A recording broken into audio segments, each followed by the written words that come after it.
Thank you for joining me today on 2 Corinthians 5:15, my YouTube channel. And also please go to my Patreon page, 2 Corinthians 5:15. On there you'll find many articles and you also find videos, and you can also support me. I need your financial help, and I need you most of all to get these videos out, that other people would know about what I do, so I can reach more people, so I can produce more videos on topics that are more diverse and more in-depth to help you and to reach others. My goal is to reach people within the Catholic Church and to fire them up for their faith and to see them to be solid and be ready to give an answer to those that ask him for the hope that's within them. And also to reach those who oppose the Catholic Church by exposing their lies and showing the weakness of their arguments, that they might see the truth of the faith. My website is 2corinthians515.com. Today, I want to call out Max Lacado. Max Lacado, when I was Protestant, I knew of him. I never met him. He was a very prolific writer. He would have more like of a Calvinistic bent, which I've always been opposed to, but he did have some good things that he wrote, and they were very inspiring, and he sold many books. Max Lacado endorsed a woman, Jen Hatmaker, who is endorsing a pro-gay agenda.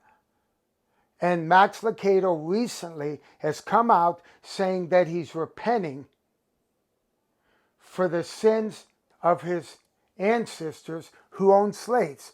Whether they did or didn't, I don't know. I don't know of any of my ancestors that owned slaves. My dad's father is from Colombia. My grandmother, my dad's mother, is from Lebanon. And my mother, her family, which would be her father and her mother, are from Romania or Hungary. We're not 100% sure. The last name is Gabor.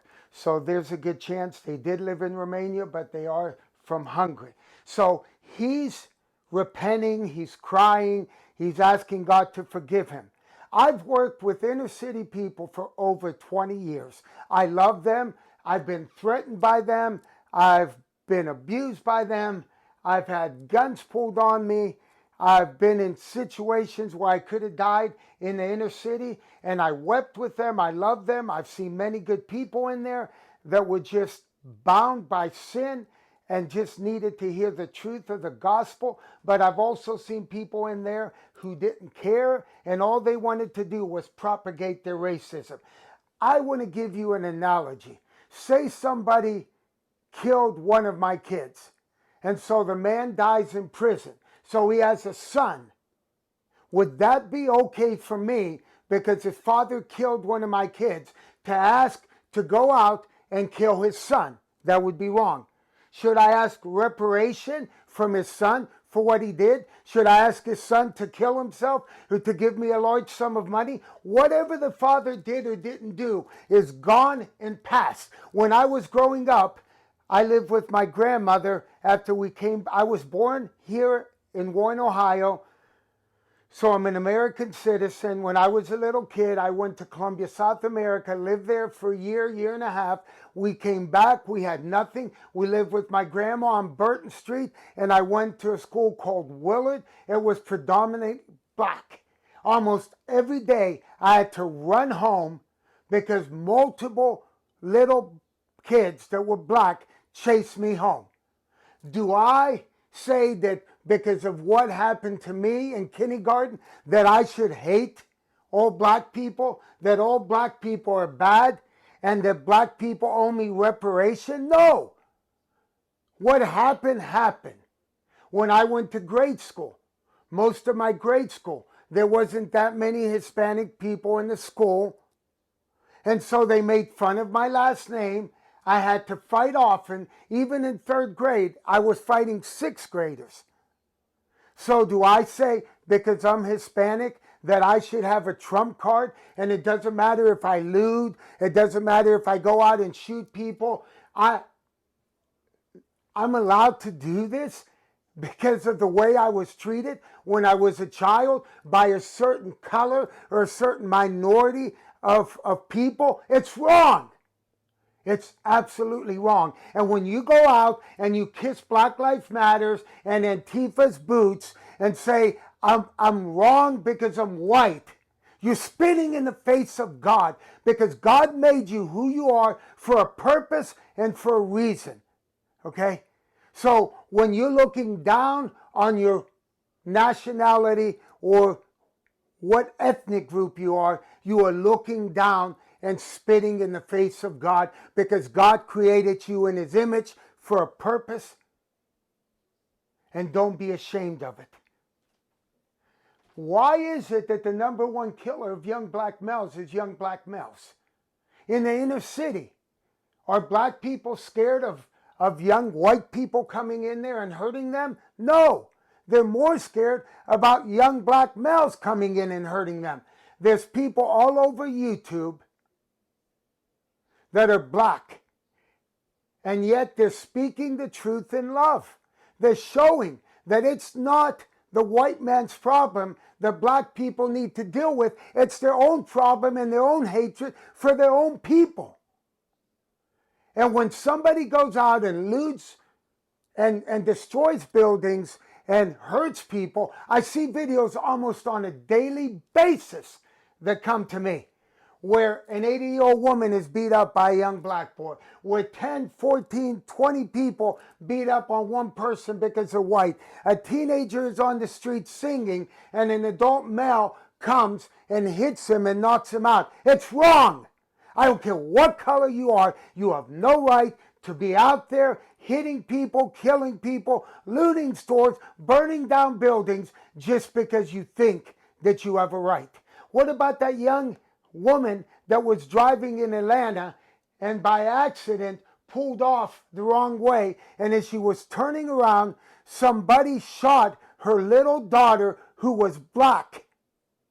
Nobody from Antifa, nobody from Black Lives Matters gave her a penny. Now she no longer had a car. She didn't have money to pay for the funeral for her daughter. But there were people out there that gave over $100,000 to this woman to be able to have a nice funeral for her daughter, to be able to get a new car and get out of the neighborhood that she was in. We don't need to fall on our knees and say we're sorry for what someone else has done to someone. But we need to demonstrate the love of God to people, whether they're black, white, Hispanic, Lebanese, Oriental. We need to see people through the eyes of God. Each and every individual Jesus died for, and he wants to redeem them, and he wants to change their lives, and he wants to bring them into the Catholic Church. In El Paso, the bishop gets on his knees holding up a sign, Black Lives Matters. Black Lives Matters is an organization that supports the Democratic Party. In the future, I'll do a video and show you where almost $1 billion was given to them, and 9 out of 10 of the candidates that they gave it to were white. They believe a socialistic message, and they want socialism to prevail in our nation. They want to destroy the typical family of a man and a woman with their children in a home living together. They support the LGBT community and everything that has to do with that community. Why is it when black people are getting killed every day in Chicago by other black people, the Black Lives Matters and these other groups are not out there protesting? Why are they not out there creating college funds to help young people to get out of those communities? Why are they not out there teaching them what it means to love one another? Why are they not out there teaching people that violence and destroying buildings and hurting people is not going to do anything productive except turn people against people that say they support the Black Lives Matters and Antifa and other groups like that? We need to love people. Look at the story in Philemon about Onesimus, how Paul, he was a slave, and Paul called him his son, and Paul loved him, and he begged for mercy for him. The Bible teaches that it doesn't matter whether you're black, whether you're male, whether you're female. God died for you. It says in John 3:16, for God so loved the world that he gave his only begotten Son, that whosoever believeth in him shall not perish. God died for every nationality, every tribe, and every people. When we use the word race, that is a modern word. The Bible talks about tribes and tongues and different nationalities and groups. If you want to know more on that in the future, I'll do a video on that. Ken Ham wrote a book exposing that and showing why it's wrong to use the word race. Do you know that Darwin, the subtitle of his book, was Preservation of the Favored Races, Origin of Species, Preservation of the Favored Races. Over 100 million people have been killed in the name of atheism in the last 100 years. But yet, why is nobody protesting this? Why are so many young people out there wanting to embrace the socialistic message? And then when they're confronted, I read articles on this and watch videos, they don't even know what socialism is about. There's many people out there holding up Black Lives Matters, when in reality, Black Lives Matters doesn't really care about black people. They care about a socialistic message, and they want to entrap people within it. They're backing people like Biden. They gave him over $100 million, money that maybe some of you have given. Why don't they give that money to help people, that their lives would be better and their lives will be changed? We need to open up our eyes. We need to realize that racism, whether it's white on white, black on black, black on white, white on black, or Oriental, or against Hispanics, or whatever it is, it's wrong. It's against God's gospel. It's against New Testament teaching. If you hate somebody because of color, don't ever think that you'll ever see the face of God or heaven will ever be your home. The Bible tells us, how can we say we love God if we hate our brother whom we see? And when the Bible talks about brother in that context, it's not talking about those that are in the household of faith. It's talking about humanity that was created in the image of God. We need to love everyone. We need to speak the truth in love. Falling on your knees and crying and saying you were wrong resolves nothing. If you have racism in your heart, go out there and love people. Demonstrate your love by your actions, by going out there into maybe the black communities and helping out single mothers, by going and buying supplies for their kids for school, or taking their kids and taking them to the store to buy them some clothes that they may need. Do what you can indeed. As the Bible talks about in Matthew 25, when I was hungry, when I was naked, when I was in prison, when I was sick, you visited me. Let's love people, not because of their color, but let's love them because they were created in the image of God. And God commands us to love everyone because Christ loved the world. The Bible says in Romans that even while we were yet sinners, even when we were opposed to God and living a life of rebellion, God commanded his love towards us. When he was on the cross, it wasn't the Romans or the Jews that crucified him. It was me and you and our sin. Jesus said, forgive them, Father, they know not what they do. Let's go out there and love in word and deed. Let's demonstrate our love, not by falling on our knees and crying for the sins of our forefathers, if they even did have slaves, but by loving one another and helping one another and speaking the truth in love, and that includes the gospel message. God bless you.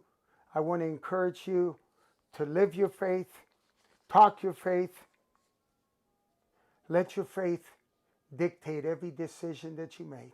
Present your body today, as it says in Romans 12, a living and a holy sacrifice unto God, which is a reasonable service. And 2, be not conformed to this world, but be ye transformed by the renewing of your mind.